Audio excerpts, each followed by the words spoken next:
Our customer profiling workshop gives students the chance to get into the minds of marketing professionals by developing detailed profiles on primary and secondary customers for specific products. And we got to think about what type of person would buy this product, who would they be.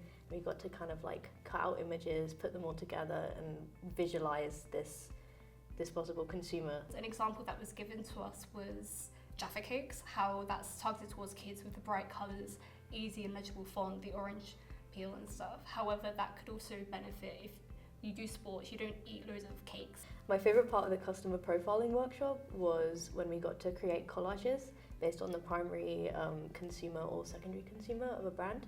So I really liked thinking in depth about how brands connect with their target audience, as well as how they can reach multiple audiences. Fun to learn about those things that you don't necessarily realise otherwise.